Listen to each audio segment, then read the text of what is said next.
Hi everyone. ఈరోజు మనం మేడారం జాతర గురించి మాట్లాడుకుందాం.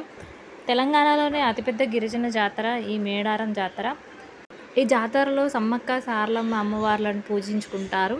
అసలు సమ్మక్క తల్లి ఎవరు అని మనం తెలుసుకోవాలి అనుకుంటే చరిత్ర ఏం చెబుతుందంటే, సమ్మక్క తల్లి పసిబిడ్డగా ఉన్నప్పుడు కోయ వాళ్ళకి అడవిలో దొరుకుతుంది. వాళ్ళే ఆమెని పెంచి పెద్ద చేస్తారు. అలాగే కాకతీయులకు సామంత రాజు అయిన ప్రతాపరుద్రుడికి ఇచ్చి పెళ్లి చేస్తారు.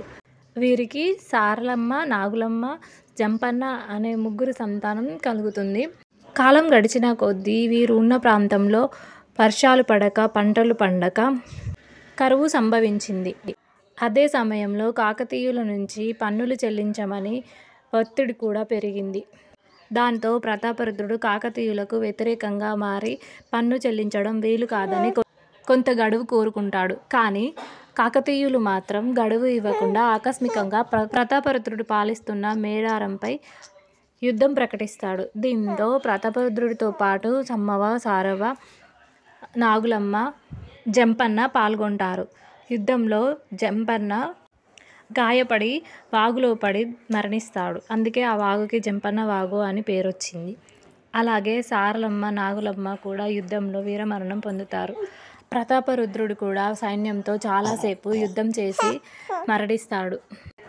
సమ్మక్క తల్లి శత్రు సైన్యంతో యుద్ధం చేసి అందరినీ మట్టుపెడుతుంది. ఇంకా మిగిలిన సైన్యం ఆమె దాడికి తట్టుకోలేక వెనుతిరిగి వెళ్ళిపోతుంది. సమ్మక్క తల్లికి భర్త ప్రతాపరుద్రుడు అలాగే పుత్రుడు జంపన్న మరణించిన విషయం తెలిసి చిలకలగుట్టపై వెళ్ళి అదృశ్యమైపోతుంది. అప్పుడు కోయలు సమ్మక్క తల్లిని దేవతగా భావించి చిలకలగుట్ట మీదకి వెళ్ళి కుంకుమ భరణి రూపంలో కనిపించి తనకు 2 ఏళ్లకు ఒకసారి జాతర జరిపించమని కోరుకుంటుంది. అప్పటి నుంచి కోయలతో పాటు మనం కూడా అదే ఆచారంగా భావిస్తున్నాం.